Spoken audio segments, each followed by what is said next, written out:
जय राधे जय श्री राधे।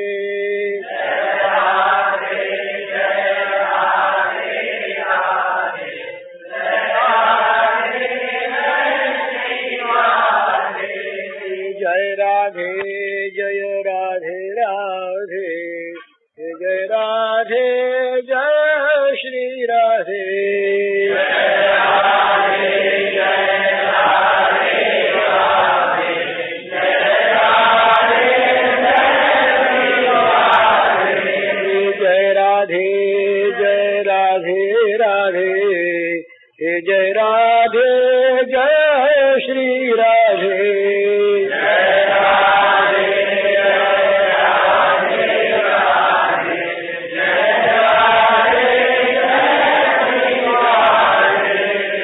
जय राधे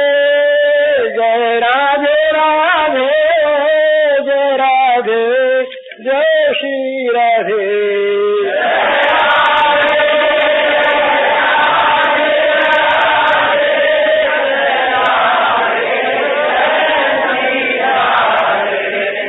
जय राधे जय राधे राधे, जय राधे जय श्री राधे।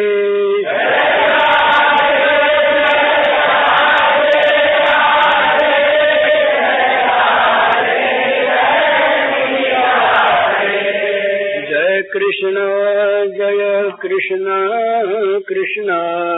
जय कृष्ण जय श्री कृष्ण।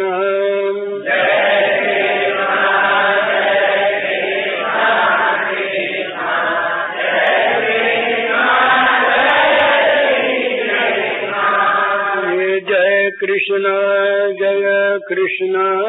कृष्ण जय कृष्ण जय श्री कृष्ण।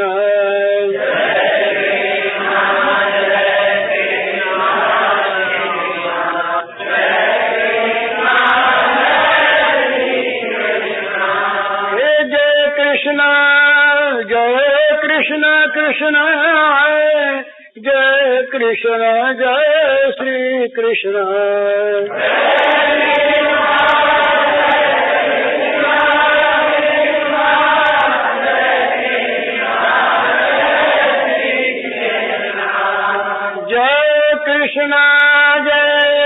कृष्ण कृष्ण जय कृष्ण जय श्री कृष्ण।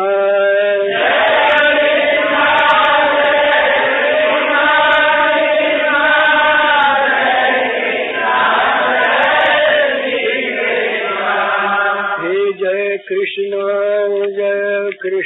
कृष्ण जय कृष्ण जय श्री कृष्ण।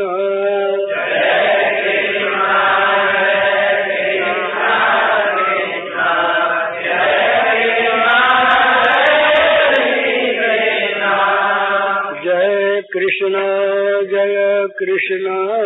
कृष्ण जय कृष्ण जय श्री कृष्ण।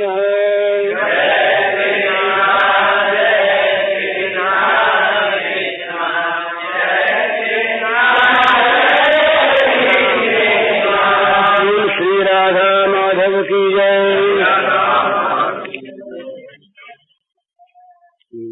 मूकं करोति वाचालं पंगुं लंघयते गिरिं, यत्कृपात्तमहं वन्दे परमानन्दमाधवम्। श्रीमन्मदनगोपालं बृन्दारण्यपुरन्दरं श्रीगोविन्दं प्रपद्येऽहम् दीनानुग्रहकारकम्। वन्दे मुकुन्दमरविन्ददलायताक्षम् कुन्देन्दुशङ्खदशनम् शिशुगोपवेशम्। इन्द्रादिदेवगणवन्दितपादपीठम् वृन्दावनालयमहं वसुदेवसूनम्। नवजलधरवर्णं चम्पकोद्भासिकरणं विकसित नलिनास्यम् विस्फुरन् मन्दहास्यम् कनकरुचिदुकूलम् चारुबर्हावचूलम् कमपि निखिलसारम् नौमि गोपीकुमारम् वंशी विभूषितकरान्नवनीरदाभात् पीताम्बरादरुणबिम्बफलाधरोष्ठात् पूर्णेन्दुसुन्दरमुखादरविन्दनेत्रात् कृष्णात् परम् किमपि तत्त्वमहं न जाने। श्रीहरिः।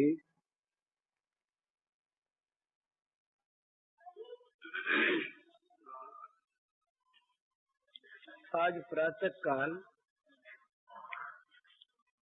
अंत में दो बात कही गई थी।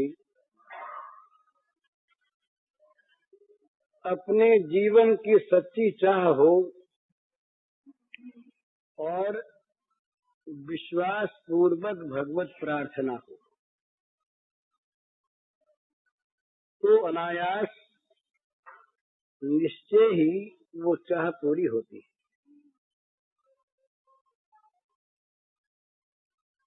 जिस चीज की चाह होती है ना अत्यंत, उसका स्मरण अपने आप होता है। सवेरे एक प्रश्न आया था कि भगवान का स्मरण निरंतर कैसे हो। एक प्रश्न था, अब भी वही शायद है कि सब कुछ प्रियतम के रूप में कैसे दिखे। तो स्मरण होने की बात पहले जिस चीज की अत्यंत आवश्यकता होती है, जिसके बिना काम नहीं चलता, जो जीवन की चाह होती है, उसका स्मरण करना नहीं पड़ता। उसका स्मरण अपने आप स्वाभाविक होता है, हुए बिना रहता नहीं। छोड़ने की इच्छा करने पर भी नहीं छूटता, क्योंकि वो जीवन की अनिवार्य आवश्यकता है। वो जीवन की इस प्रकार की चाह है जिसके पूरी हुए बिना बेचैनी रहती है, चैन नहीं पड़ता। ये आवश्यकता बहुत ज्यादा न हो, थोड़ी भी हो, तब भी आवश्यक कार्य न होने पर दुख होता है। ये भगवत स्मरण का एक स्वरूप बताया नारद जी ने। तद विस्मरणे परम व्याकुलता, ये सूत्र है नारद जी का। भगवान का स्मरण हो तो वो स्मरण किस प्रकार का होना चाहिए, तो बताते हैं कि जिसके विस्मरण से, जिसके जरा सा भूल जाने से परम व्याकुलता, व्याकुलता ही नहीं परम व्याकुलता। जैसे किसी मछली को जल से निकाल लिया जाए और वो जैसे तरफड़ाती है, व्याकुल होती है, तो उसकी परम व्याकुलता। जैसे हमारा श्वास रुकने लगे, दम घुटने लगे, उस समय जैसी व्याकुलता होती है, उसका नाम है परम व्याकुलता। तो तदर्पिता अखिलाचारिता तद विस्मरणे परम व्याकुलता, ये स्मरण का रूप बताया नारद जी ने कि अखिल आचारिता, सब कुछ उनके अर्पण हो गया। अपने पास रह गई केवल उनकी स्मृति संपत्ति, उनकी स्मृति रूपी धन, ये अपने पास बचा, ये परम संपत्ति। तो इस स्मृति का कभी किसी कारण से थोड़े समय के लिए भी यदि कांटा टूट जाए तो तद विस्मरणे परम व्याकुलता, ऐसी व्याकुलता हो जाए कि उसे लोग देख न सके, माने देखने वाले घबरा जाएं। इस प्रकार की व्याकुलता को कहते हैं परम व्याकुलता। तो क्या व्याकुलता होने पर भूल हो सकती है? तो व्याकुलता ही तो याद है। जिसके लिए व्याकुल हो चित्त, उसकी स्मृति तो व्याकुल करती है, विस्मृति में स्मृति है। इसीलिए ये प्रेम के राज्य में वियोग में नित्य प्राप्ति है। वियोग के अंदर नित्य भगवान की प्राप्ति है, वियोग में अभाव नहीं। ये बहुत समझने की चीज है कि जिस वियोग में अभाव होता है वो वियोग भगवान का वियोग नहीं है। सांसारिक वस्तुओं के वियोग में अभाव की प्रतीति होती है, और भगवान के वियोग में अभाव की प्रतीति नहीं होती। भगवान स्मृति के द्वारा हृदय में आकर बैठ जाते। तो भगवान का वियोग भगवान का अभाव नहीं करता,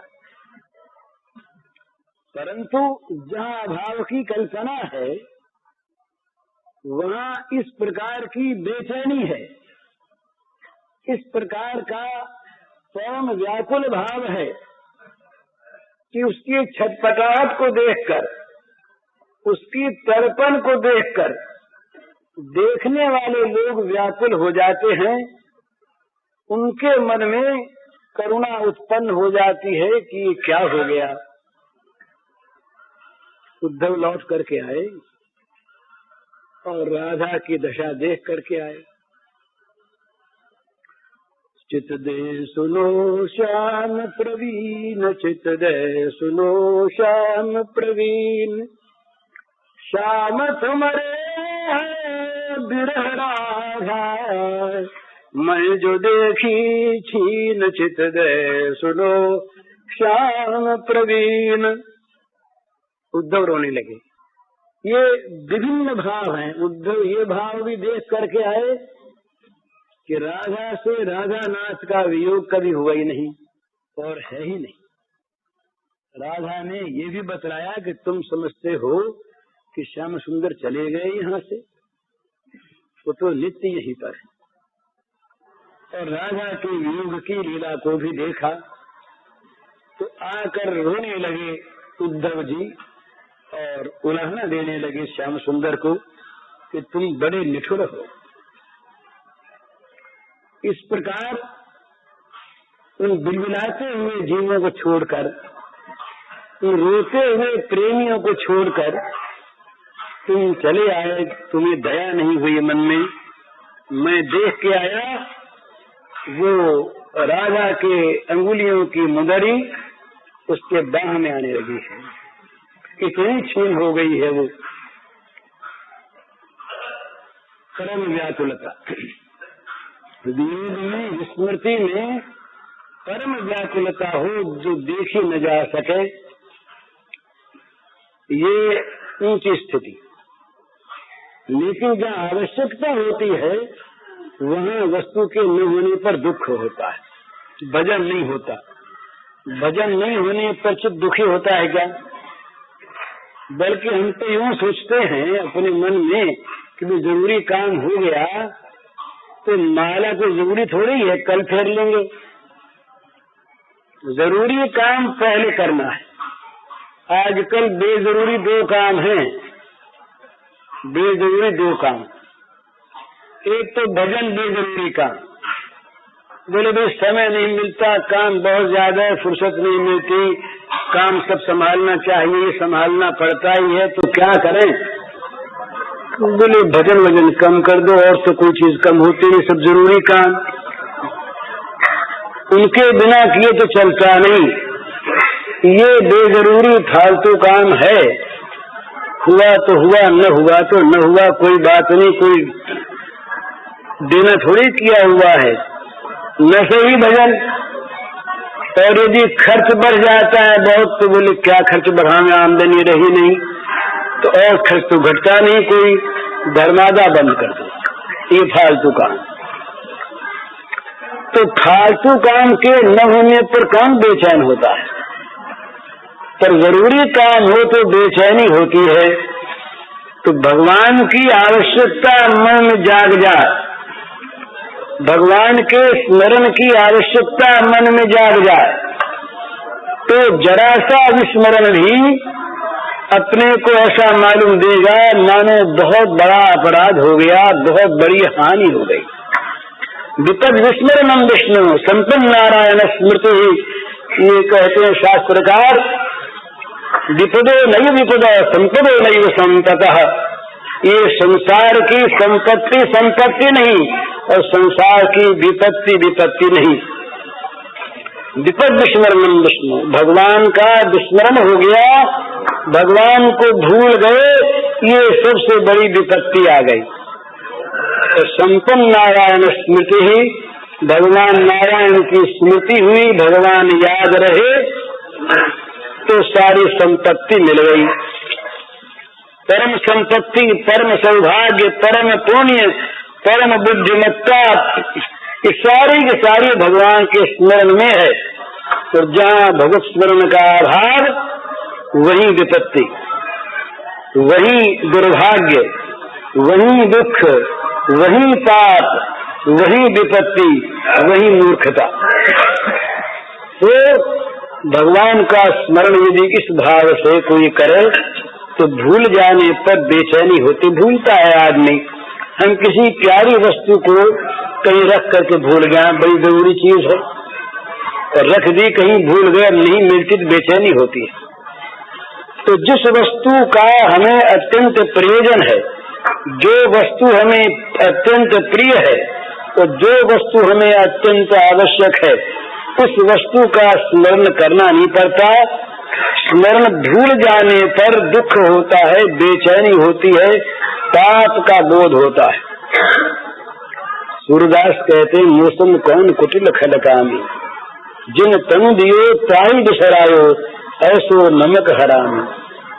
सूरदास के सरीखे महात्मा जिनकी आंखों के सामने श्याम सुंदर नाचते रहते, किसी दिन कल्पना कर लीजिए कि जरा सी विस्मृति हुई। ये मैंने शायद उस दिन कहा था, 1920-21 की बात है, गांधी जी को एक सज्जन ने पत्र लिखा, मैं उस समय बम्बई था। पत्र लिखा कि सूरदास और तुलसीदास ये अपने को पापी कहते हैं, और बहुत बड़ा पापी कहते हैं कि हमारे समान कोई पापी है ही नहीं। तो वो यदि पापी थे तो हम क्या हैं?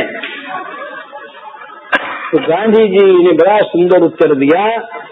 उन्होंने कहा, भाई उनके पाप नापने की गज दूसरी थी और हमारी दूसरी है।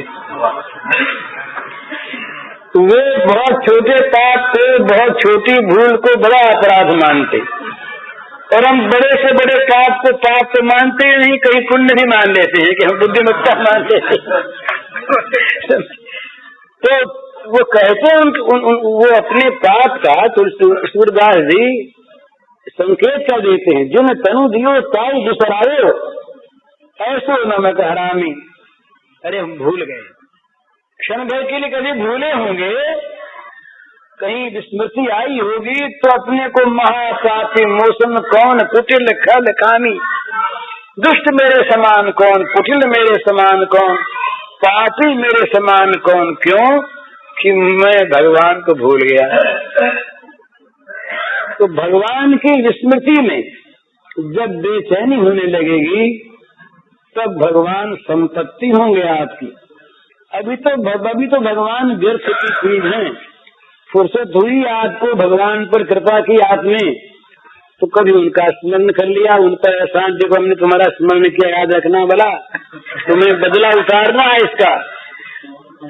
स्मरण करने के साथ ही, स्मरण करने के पहले भी हम तो कह देते हैं कि भगवान का स्मरण करेंगे तो भगवान फल देंगे, वो भूलते थोड़े ही हैं। और एक का अनेक देते हैं, ये पहले से व्यापार हिसाब किताब करा करके और फिर हम भगवान का स्मरण, भगवान पर कृपा पूर्वक करते हैं। तो ये स्मरण स्मरण थोड़ा ही है। भगवान का स्मरण वास्तविक वो है जो स्मरण श्वास की भांति हो, सहज।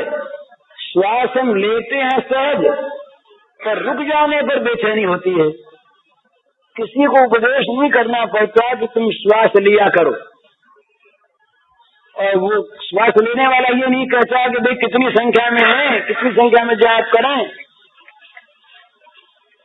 और इतनी देर होगी श्वास लेते तो जरा बंद कर दें। ये कोई श्वास लेने वाला कहता है कहीं बंद हो जाए तो व्याकुल हो जाए, बंद हो जाए तो मरने लगे। इस प्रकार से श्वास की भांति भगवान की स्मृति जहाँ होती वहां तो भूली नहीं जाती। ये तो है ऊंची स्मृति, पर नीचे में भी भगवान की स्मृति को आवश्यक वस्तु माने। कम से कम संसार के भोग जितना तो उसको आदर दे, भोग के लिए तो उसको न भूले। जितनी देर भोग को याद रखे उतनी तो उसको याद रखे, उतना भी आदर नहीं, उतनी भी कदर नहीं, उतनी भी आवश्यकता नहीं, तो फिर हम कैसे कहें कि हमको स्मरण नहीं होता, हम तो करना चाहते हैं। जीवन की चाह बननी चाहिए भगवान का स्मरण, तो स्मरण अपने आप हो। स्मरण होने में आवश्यकता है स्मरण की चाह। तो स्मरण की चाह केवल मौखिक न हो, वो स्मरण की चाह माने जीवन की चाह। मौखिक चाह होती है, लोग दिखावे की चाह भी होती है, बड़ाई पाने की चाह भी होती है, फल पाने की चाह भी होती है, और कुटिल चाह तामस चाह भी होती है। तो जीवन की चाह जो होती है वो आत्म स्वरूप होती है, उसकी विस्मृति से जीवन व्याकुल हो जाता है। तो भगवान के लिए जीवन की चाह जाग उठे, तब भगवान का स्मरण अपने आप होगा, स्मरण करना नहीं पड़ेगा। दूसरा प्रश्न है, सब जगह भगवान के दर्शन कैसे, वैसे कुछ लिखा है, सब कुछ प्रियतम के रूप में कैसे दिखे। सबसे पहली बात तो यह है, इसमें दो आवश्यकता है। भगवान को प्रियतम समझे, पहली बात तो ये। अभी तो हमारे भोग प्रियतम हैं, भोगों के लिए हम भगवान को भूल जाते हैं, तो भगवान प्रियतम कहाँ हैं? भगवान को प्रियतम माने पहली चीज, और दूसरी चीज उन प्रियतम को देखे बिना आंख बेचैन रहे, ये दूसरी चीज। तो वो प्रियतम ऐसे हैं कि जिसकी आंख उनको देखने के लिए प्रियतम भाव से बेचैन रहती हैं, उसके सामने से वो हट नहीं सकते, उसको वो स्वयं देखना चाहते हैं। ये सिद्धांत नहीं, ये महापुरुषों का, बड़े बड़े संतों का, प्रेमी जनों का अनुभव है कि जिसकी आंख भगवान को देखने के लिए व्याकुल, भगवान की आंख उसको देखने के लिए व्याकुल। ये तो सहज संबंध है, पर प्रेम में तो इससे आगे की चीज। प्रेम में तो भगवान बदला दे नहीं सकते। ये था माम प्रपद्यन्ते तथैव भजाम्यहम्, ये भगवान का मंत्र प्रेम राज्य से पीछे रह जाता है। वहाँ तो न पारिये हम निर्वध संजुजान, श्री गोपाल नाम से कहते हैं भगवान कि देवताओं की आयु में भी तुम्हारा ऋण हम नहीं उतार सकते देवियों। वहाँ तो बदला दे नहीं सकते, लेकिन जहाँ बदला देने योग्य स्थिति है वहाँ बदला वो न दें, ये बन नहीं सकता। पर हमारी चाह तो होनी चाहिए।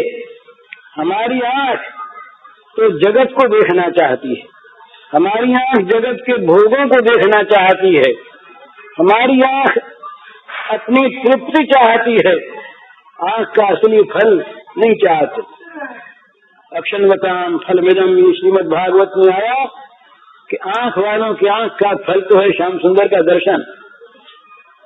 नहीं तो ये आँखें बस किसी काम के नहीं। भर भर मुट्ठी मेलिए तिन आँखिन में धूल। जो आँखें भगवान को नहीं देखना चाहती, उन आँखों में तो मुट्ठी भर भर कर धूल छोड़नी चाहिए, फूट जाए। ये फूटहु नयन जरम सुतन कही काम, द्रवई स्रवई फुल कही नहीं, तुलसी सुमिरत राम। भगवान का स्मरण करके जिसका हृदय द्रवित न हो, पिघल न जाए, वो हृदय फट जाए। जिन आंखों में भगवान की स्मृति से ही प्रेम के आंसू न बहने लगे शीतल, वो आंखें फूट जाएं। और भगवान के मधुर स्मरण से जिसका शरीर रोमांचित न हो जाए, वो शरीर जल जाए। ये फाटहु फूटहु नयन जरब सुतन कही काम, द्रवई स्रवई पुल कही नहीं, तुलसी सुमिरत राम। तो भगवान को सर्वत्र प्रियतम रूप से देखने का साधन है भगवान को प्रियतम मानना। प्रिय, प्रियतर, प्रियतम, ये भेद होते हैं। एक चीज प्यारी, एक चीज प्यारी में प्यारी, और एक चीज सबसे अधिक प्यारी। प्रियतम का अर्थ है सबसे अधिक जो प्रिय हो वो। तो सबसे अधिक प्रिय होने पर जितने और प्रिय पदार्थ हैं वो गौण हो जाते हैं, वो न मिले वो मिलना चाहिए। जो प्रियतम है उसके न मिलने पर प्रियतर और प्रिय पदार्थ की आवश्यकता नहीं। कहीं ये मिले और वो जाता हो तो ये न मिले, वो मिलना चाहिए। और ये प्रियतमता जब आगे बढ़ जाती है तो वो फिर प्रियतम नहीं रहता, वो तो अनन्य जीवन हो जाता है। श्याम सुंदर उस प्रेमी के जीवन है, केवल प्रियतम ही नहीं है, उसके जीवन है, उसके जीवनाधार है, प्राण प्राण है। तो वो सर्वत्र दिखते हैं। आंखें नित्य उनको देखती है, कान नित्य उनके शब्द श्रवण करते हैं, जिह्वा निरंतर उनका रसामृत पान करती है, अंग नित्य उनका दिव्य स्पर्श प्राप्त करते हैं, और नासिका नित्य नित्य उनके अंग सुगंध को प्राप्त करती रहती है।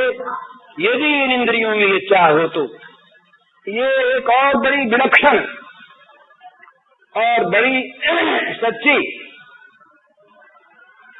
और आश्चर्यप्रद बात है कि जगत के जिन विषयों को इंद्रियां चाहती हैं वो चाहने पर नहीं मिलते, उसके अनुसार पहले के कर्म बने हुए हों तो मिलते हैं। और भगवान को यदि चाहे तो वो चाह यदि जीवन की सच्ची हो तो भगवान मिल जाते हैं। क्यों मिल जाते हैं? कि भगवान है। क्यों मिल जाते हैं? कि भगवान कर्म के फल नहीं है, चाह के फल हैं। ये बड़ी विलक्षण बात। धन मिलना दुर्लभ है, यदि कर्म न हो तो भगवान मिलने सहज हैं, क्योंकि वो कर्म के फल नहीं। पर हम तो इतने अभागे हैं कि जो वस्तु चाह से नहीं मिलती उसके लिए तो रात दिन रोते फिरते हैं तो वे वस्तु मिले और रह जाए, और जो वस्तु चाह करने पर मिल जाती है उसकी ओर हम मुंह मोड़े हुए हैं। ये हमारा दुर्भाग्य है। तो भगवान को प्रियतम रूप से सर्वत्र देखना हो तो भगवान में प्रियतम भाव करो। ये सबसे पहली बात। भगवान ही प्रियतम, उसके सिवा कुछ भी प्यारा नहीं।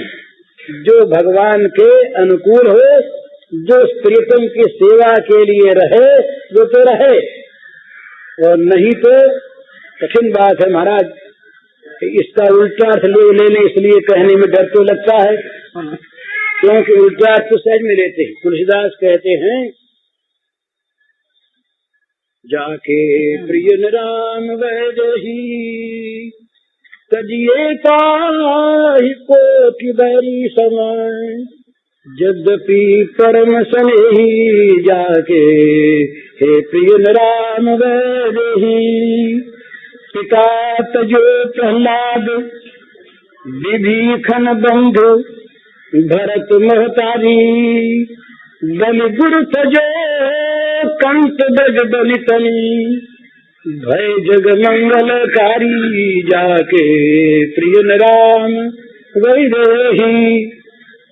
इसको सुन करके बोले आज से हमने माँ बाप को छोड़ दिया और आज से गुरु को छोड़ दिया और देवियां कह देगी आज से हमने पतियों को छोड़ दिया। इसका तात्पर्य ये नहीं है, तात्पर्य इसका दूसरा है। बड़ी सुंदर ऊंची बात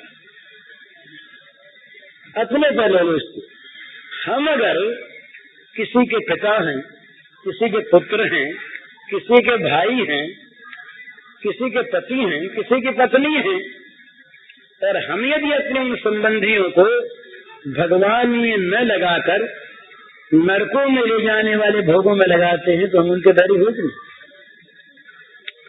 तो हमारा त्याग करना उनके लिए इष्ट है, भगवान की प्राप्ति के लिए इष्ट है, त्यागने के लिए इष्ट नहीं। सेवा के त्याग के लिए प्रहलाद ने महाराज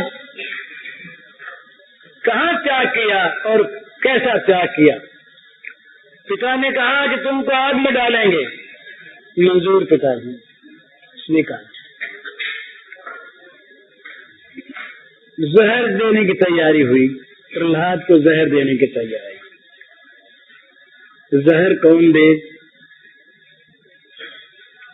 राक्षसों के हाथ से जहर देने पर तो हिरण्यकश्यप को वहम हो गया, अपने हाथ देने पर ही वहम हो गया कि हमारा तो विष्णु शत्रु है, तो कहीं जहर हम देते होंगे तो वो नहीं देने देगा, कहीं आ जाएगा बीच में।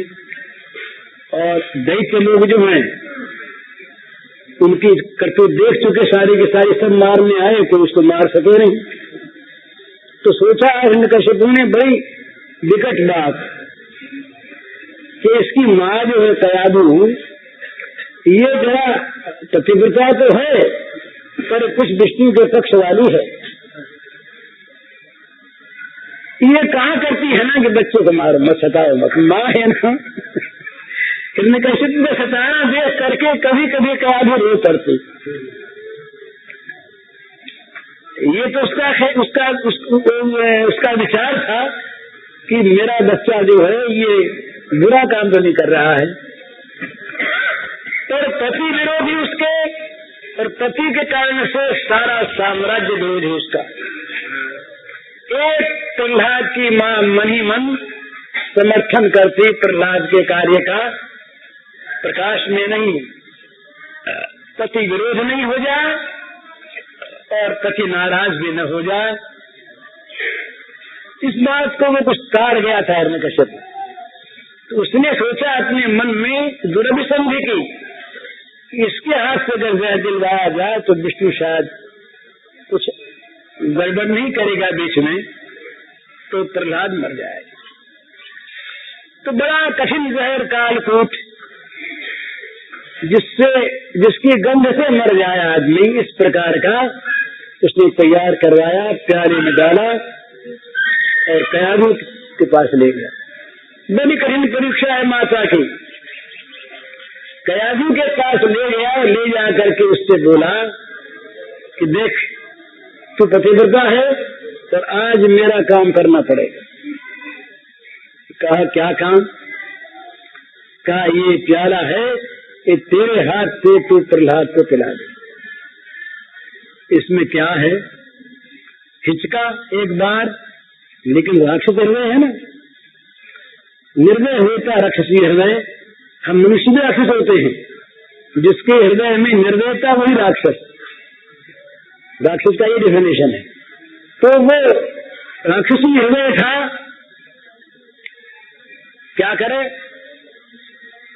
कहा कयाधु तुम देखती हो ये प्रहलाद मेरा शत्रु है, ये शत्रु पक्षी है, ये घर का सांप है, ये पुत्र नहीं बैरी है, ये मेरी तमाम व्यवस्था को, मेरे सारे सिद्धांतों को उखाड़ रहा, जड़ उखाड़ रहा है, इसको नष्ट करना है, ये जहर है तो पिला दे। अब क्या धूप क्या करे, पति की आज्ञा है जहर पिला दो, पुत्र निर्दोष है और बेटा है बेटा, कैसे उसे जहर पिला दे। मैया ने प्याला हाथ में लिया, हाथ कांप रहा, प्रहलाद को बुला लिया हिरण्यकशिपु ने, माँ के पास चल। आ गया। प्रहलाद के मन में कोई शोक नहीं, कोई विकार नहीं, कोई भय नहीं, कोई विषाद नहीं। अब माँ कह न सके और हाथ भी आगे न बढ़े प्रहलाद की ओर। हिरण्यकशिपु ने कहा कि देख कि तुझे माँ प्याला पीने को दे रही है, पी जा। माँ के मुंह से निकला बेटा जहर है। निकल गया, माँ रही ना। प्रहलाद ने छीन लिया, छीन के पी लिया। पिता की आज्ञा है ना, तो पिता की आज्ञा से जहर पी जाने वाला प्रहलाद, जब उसके पिता ने कहा भगवान को छोड़ दे, ये काम नहीं होता। जहर पीना मंजूर, आग में जल जाना मंजूर, हाथियों के पैरों के नीचे फिसल जाना मंजूर, पर भगवान को छोड़ना मंजूर नहीं। तो प्रेम बढ़ो प्रहलाद को तिन पाहनते परम सो काढ़ो। ये कहा भाई कितना प्रेम प्रहलाद का, जिसने पत्थर में से भगवान को निकाल दिया। पत्थर का खंबा रहा, भगवान खंबे से प्रकट हुए, तो पाहनते परमेश्वर काढ़ो, पत्थर में से भगवान को निकाल दिया प्रहलाद के प्रेम ने।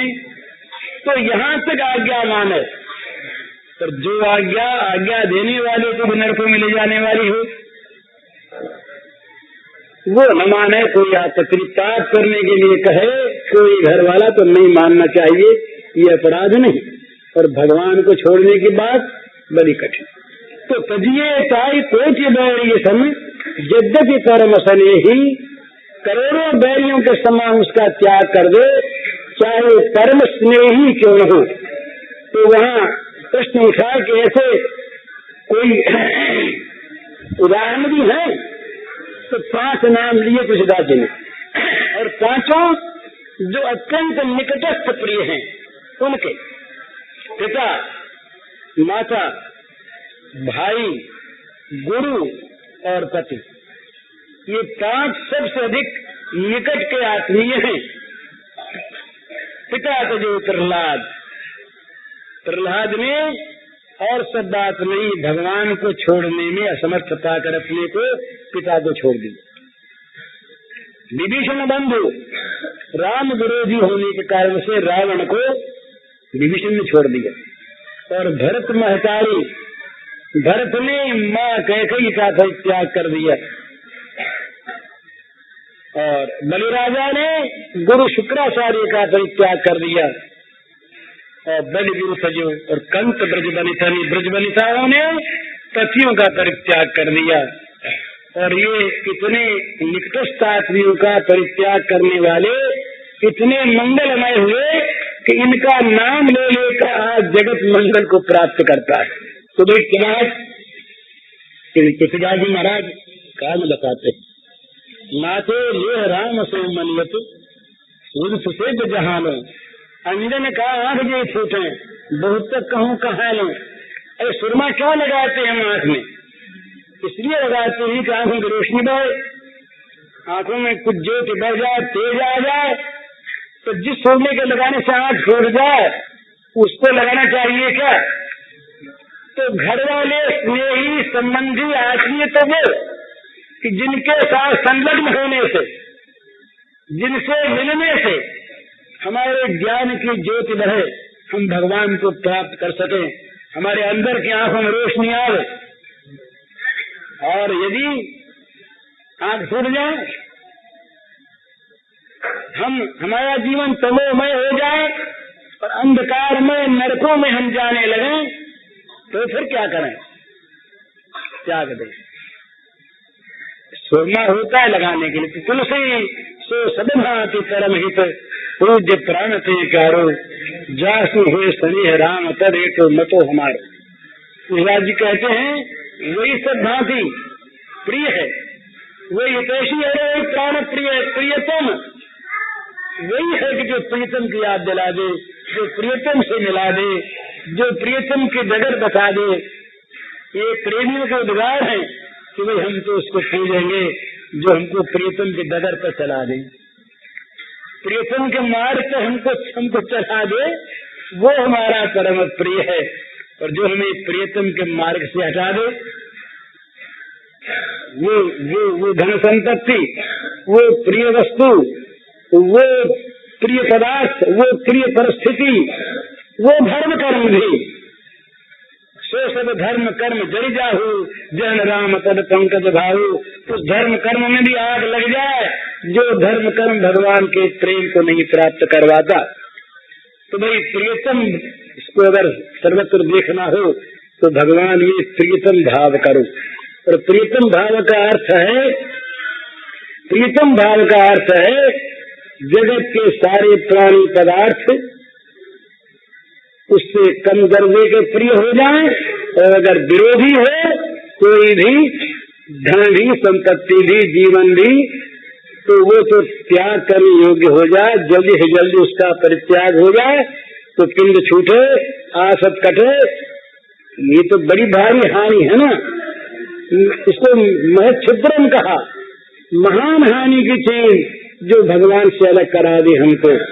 वो संपत्ति विपत्ति, वो आत्मीय वैरी, वो मित्र अमित्र, वो धर्म अधर्म, वो कर्म अकर्म, वो देवता दैत्य जो हमको भगवान से अलग कर दे, भगवान का प्रेम न लेने दे।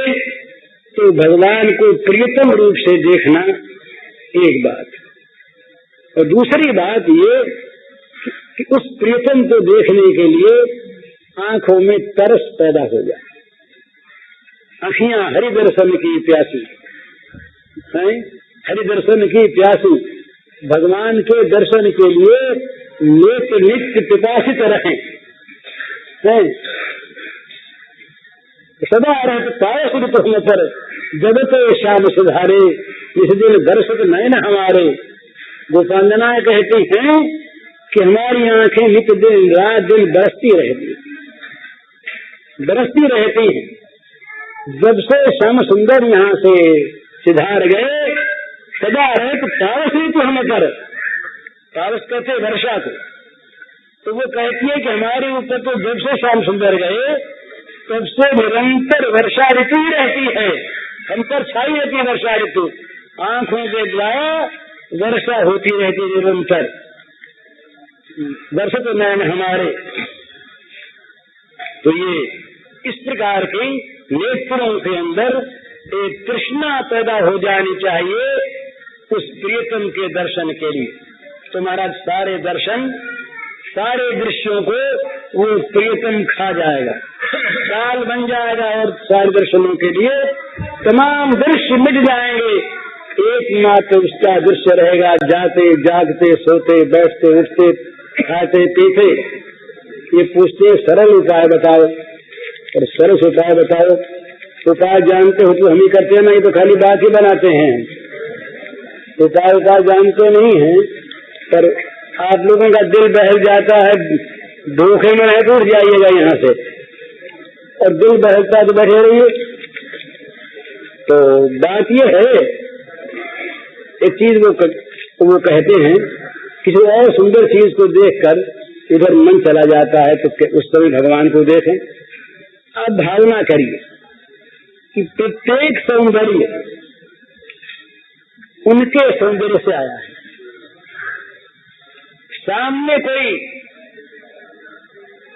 बढ़िया सा पुष्प दिखे तो उसकी कलियों के रंग, उसका विविध चित्रण, उसकी सुगंध देखकर मुग्ध होइए कि उस श्याम सुंदर के अन्य गंध का ही ये नमूना है। कितना बढ़िया ये चित्र बना है, कैसा कलाकार वो है, आहा, कितना सुंदर, कितनी सुंदर उसकी रचना। बढ़िया से तोता बोलता हो, मैना बोलती हो, बेहद काकली सुन करके उसके सुरीले कंठ का ध्यान करिए, उसी का सुरीला कंठ है। ये बढ़िया चीज बना हुआ, बढ़िया बोली बना हुआ, ये वही बोल रहा है। प्रत्येक सौंदर्य में, प्रत्येक माधुर्य में उस प्रियतम की छाया देखिए, उसकी छाप करी हुई देखिए, उसके हाथ की कला देखिए, उसके मन का संकल्प देखिए और उसकी असली अभिव्यक्ति देखिए। उसके रूप में वही आपके सामने है।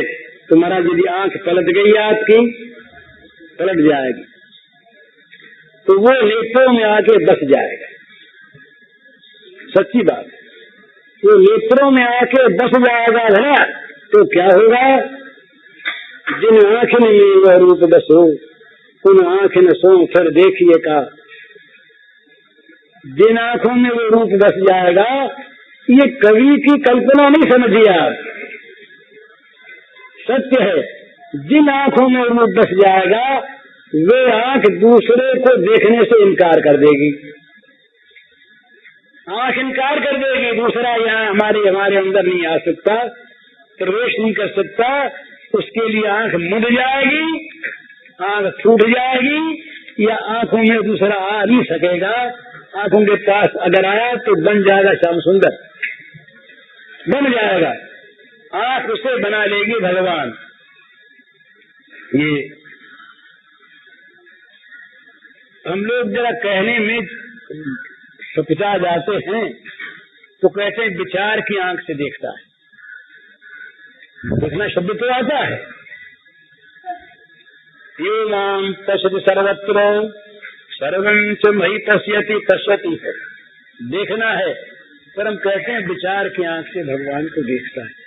अरे विचार की आंख से न देखकर श्याम सुंदर तो इस आंख से देखकर विचार है, हर्ज क्या है? तो भाई ऐसा नहीं तो नहीं, क्या उसकी शक्ति सीमित है, वो नहीं दिख सकता?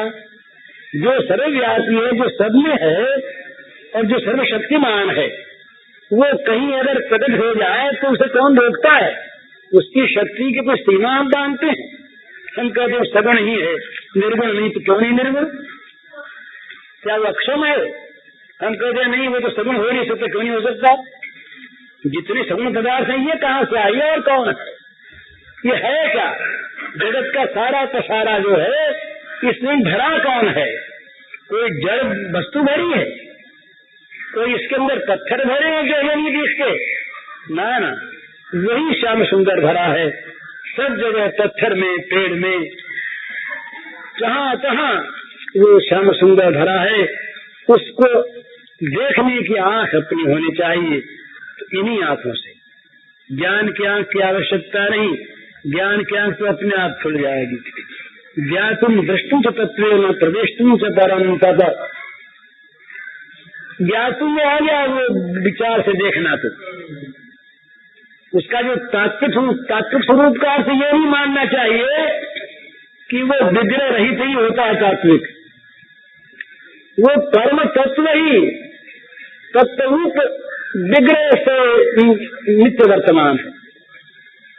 इसीलिए मधुसूदन स्वामी ने जो वेदांत के परम तत्वज्ञ, उन्होंने तत्व माना रूप का वर्णन करके। वंशी विभूषित करान्नगनीरदाध पीतांबरागंड फलाधष्ठात् पूर्णेन्दु सुंदर मुखात् अरविंद नेत्रात् कृष्णात् परम किमपि तत्वम् अहम न जाने तत्वम्। ये नहीं कहा कि ये तत्व पदार्थ अरूप है। रूप का वर्णन पहले किया जिसमें कि संदेह न रह जाए कि मधुसूदन क्या मानते। वंशी विभूषित करा, जिसके कर कमलों में वंशरी सुशोभित, वंशीधर मुरलीधर मदन मोहन, नवनीरदाघात, नवनीरदवर्ण, नवघनश्याम, सजल जलद, जिसका बड़ा मधुर मनोहर वर्ण है। पीतांबरात, पीतांबर फहरा रहा है। अरुबिंद फलाधरोष्ठात्, जिसके लाल लाल अधरोष्ठ बिंदा फल के समान सुशोभित हैं। पूर्णेन्दु सुंदर मुखात्, शारदीय पूर्णिमा के चंद्रमा के समान, जिसका सुंदर शीतल आभामय तेजमय मुखमंडल है। अरविंद नेत्रात्, जिसके कमल सरी के विशाल विशद सरस नेत्र हैं। कमल कोमल है, कमल सरस है, कमल विशाल है, ऐसे जिसके नेत्र हैं। ऐसे श्री कृष्ण से परे अगर कोई तत्व है तो उसे मैं नहीं जानता, ये मुकुंद स्वामी कहते। तो केवल उसको ये मानना कि वो विग्रह शून्य तत्व है, ये बात नहीं, वो विग्रह भी तत्वमय है। चिदानंदमय देह तुम्हारी, विगत विकार जान अधिकारी। विगत विकार चिदानंदमय, ये भगवान का चिदानंद घन तम, ये मामूली चीज नहीं, ये सत्य है, तथ्य है। तो जो आदमी श्याम सुंदर को देखना चाहता है प्रीतम रूप से, उसके लिए सरस उपाय यही है, सरल उपाय यही है कि वो केवल मान ले कि हमारे श्याम सुंदर सर्वत्र सदा है और आंख से दिख सकते हैं, किसी आंख से देख सकते हैं, दूसरी आंख की जरूरत नहीं। और जहां हम चाहें वहां देख सकते हैं, जब चाहें तब देख सकते हैं, जो चाहे वो देख सकता है। केवल चाह हृदय की होनी चाहिए और उनके सर्वत्र रहने में विश्वास होना चाहिए। बोले आवेंगे कहीं से, तो आवेंगे तो देर लगेगी, और यही है तो यही प्रकट हो जाए। भगवान को आने जाने वाले मानते हैं, आते जाते भी हैं, क्योंकि आना जाना भी तो उन्हीं में है, उन्हीं का है। लेकिन हम अगर यही माने कि यही हमारे श्याम सुंदर प्रीतम परम प्रेमास्पद, तो रात दिन हमारे साथ रहते, हमें कभी छोड़ते ही नहीं। ऐसा मान ले, हमें कभी छोड़ते नहीं हो हम। अरे दिखता नहीं, दिखते हो मान नहीं, दिख जाता है, मानना नहीं होता। वहां पर मान्यता जहां पर केवल है वो तो बुद्धि का तमाशा है, वो तो स्पेकुलेशन है।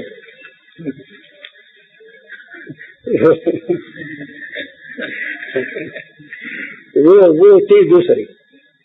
इसीलिए हम लोग कहा करते हैं, ऐसा माना करते हैं कि जितनी ये यूरोपियन फिलॉसफी है, यूरोपियन फिलॉसफी सारी स्पेकुलेशन है।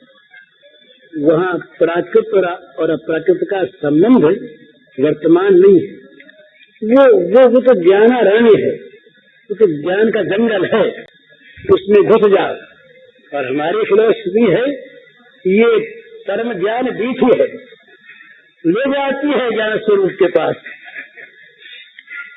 स्पेकुलेशन नहीं, केवल मान्यता नहीं, केवल ये कल्पना का राज्य नहीं, सत्य है, तथ्य है। पर कोई कहेगा हमको दिखा दो भाई, हमको हमारी ताकत नहीं। ये तो हम कह सकते हैं कि देख लो, तुम चाहो तो देख सकोगे, लेकिन हमारी ताकत नहीं कि हम दिखा सकें। हम तो ये अनुवाद करते हैं महात्माओं की वाणी का, और हमारा विश्वास है सत्य है, सत्य है। तो भगवान को देखने के लिए प्रीतम रूप से भगवान को प्रीतम मानना सबसे पहली बात। क्या होगा उसके बाद? महाराज एक बड़ा सुंदर भाव है, अब समय हो गया। 9 बातें प्रारंभ में आती है भावांकुर के उदय होने पर। ये साधन की चीज है, जो प्रेम प्राप्त करना चाहते हैं उनके लिए ये चीज है कि 9 चीजें, 9 भाव प्रेम का अंकुर उत्पन्न होने पर जीवन में आती है। शांति मध्यर्थ कालत्वम, विरक्ति, 9 चीजें हैं। तो हमारे पास बड़ी सुंदर चीज है, लिखी है कि नहीं? शांति मध्यर्थ कालत्वम, विरक्तिर मान शून्यता, आशा बंध समुत्कंठान, नाम गानी सदा रुचि, आसक्ति सदगुणाख्याने, रीति स्थले इत्यादि जात भावांकुरे जन।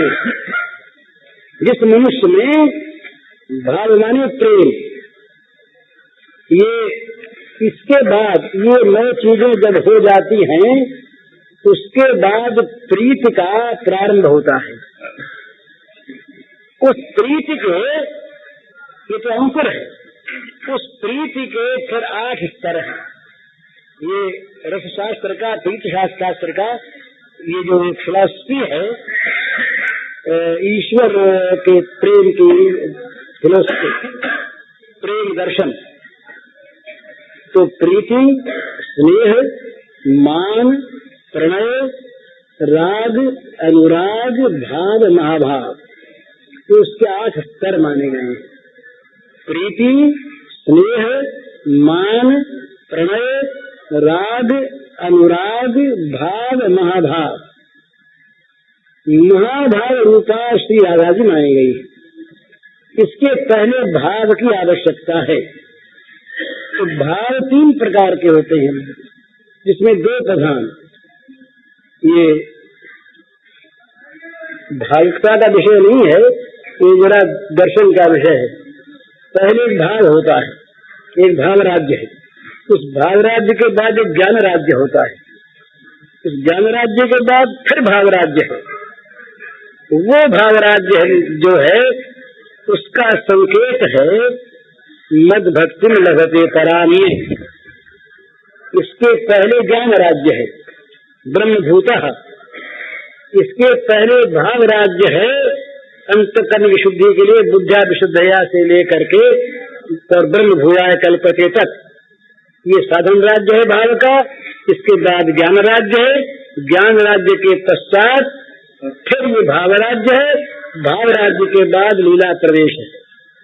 ये क्रम है। ये गीता के इन श्लोकों में इस क्रम का बड़ा विशद वर्णन है। इस दृष्टि से देखने पर मालूम होता है। दृष्टि तो ये इसको केवल ज्ञान की परनिष्ठा कह देते तो ये चीज बनती नहीं। तो संकेत किया, निष्ठा ज्ञान से या परा, यहाँ तो सूत्रपात है।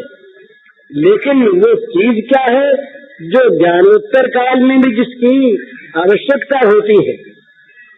ये केवल गीता के शब्दों पर मैं कह रहा हूँ। ब्रह्मभूत प्रसन्नात्मा न सोचती न कांक्षति, ये स्थिति है। ब्रह्मभूत है, प्रसन्नात्मा है, उसको सोच नहीं, उसको आकांक्षा नहीं, और वो सब में सम हो गया। इसके बाद मद भक्तिम लभते पराम, मद पराम भक्तिम लभते। तो उसके बाद भक्त्या माम अभिजानाति यावान यश्चास्मि तत्वतः, मैं जैसा जो कुछ हूँ उस तरह भक्ति के द्वारा वे मुझे जानता है। पर जानम लब्ध्वा, वो जब जान गया उसको तो फिर उसमें वो हो जाता है प्रवेश। पूज्य श्री भाई के इस प्रवचन का शीर्षक है वास्तविक स्मरण और इसका कैसेट संख्या है 62।